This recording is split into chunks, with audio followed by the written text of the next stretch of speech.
Hello, my dear students. I hope you all are safe at your home. So, today I will start with the chapter number 1, Changes Around Us, of Science subject. So, our topic is Changes Around Us, in which we study about different kind of changes as well as some new terms, reversible and irreversible. So, before starting the chapter, what exactly you need to keep with you is your workbook and notebook. Let me tell you, my lovely students, this chapter will gonna be most interesting chapter because this chapter is related to our daily life changes. What is change? What exactly comes to your mind when you think of change? Okay, let me help you.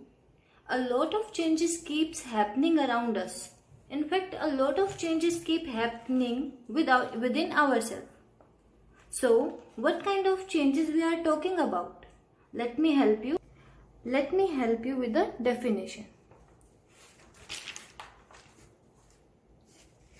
When the shape, size, color or form of an object becomes different, it is called change. Let's start the topic by taking an example of paper. So, as you can see, my dear students, that I have a piece of paper in my hand.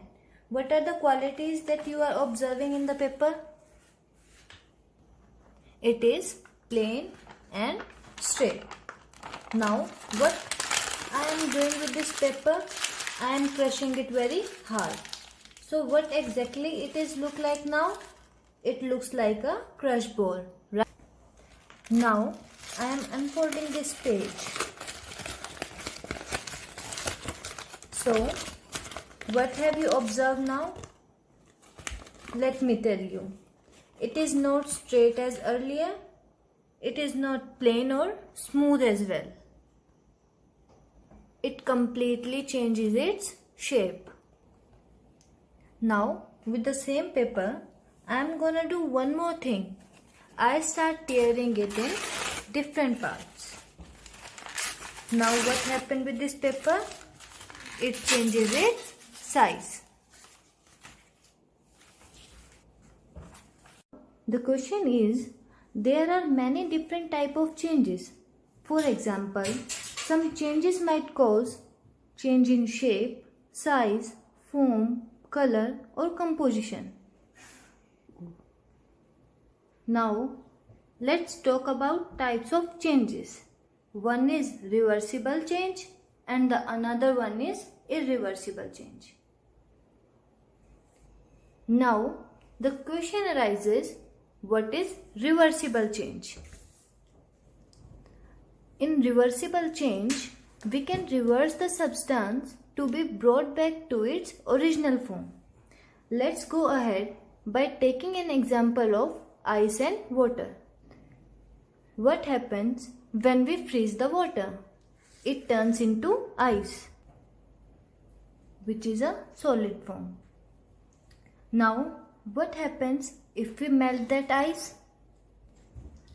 It suddenly starts melting and took its initial form, that is water, and which is a liquid form.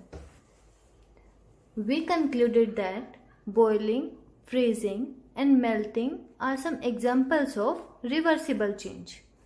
By this statement, we concluded that initial, or you can say original, is the final stage.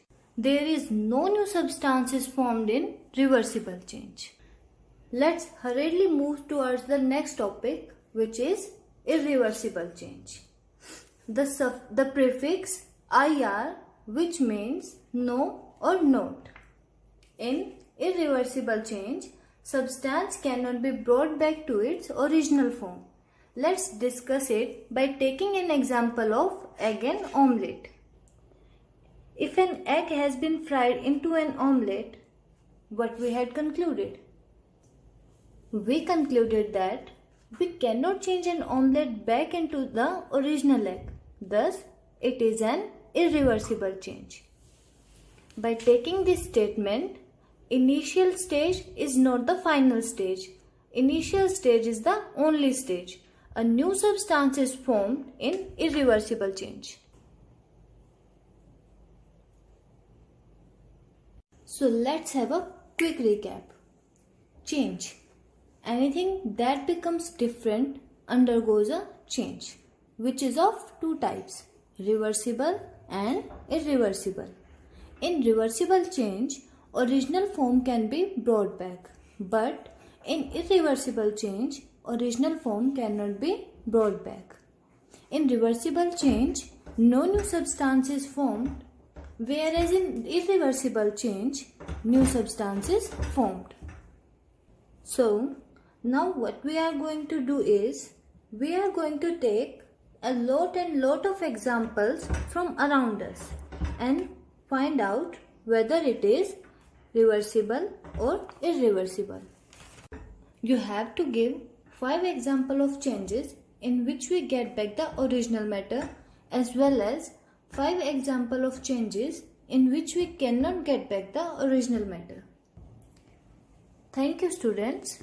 So this is all about your today's topic. So keep studying, stay home, stay safe.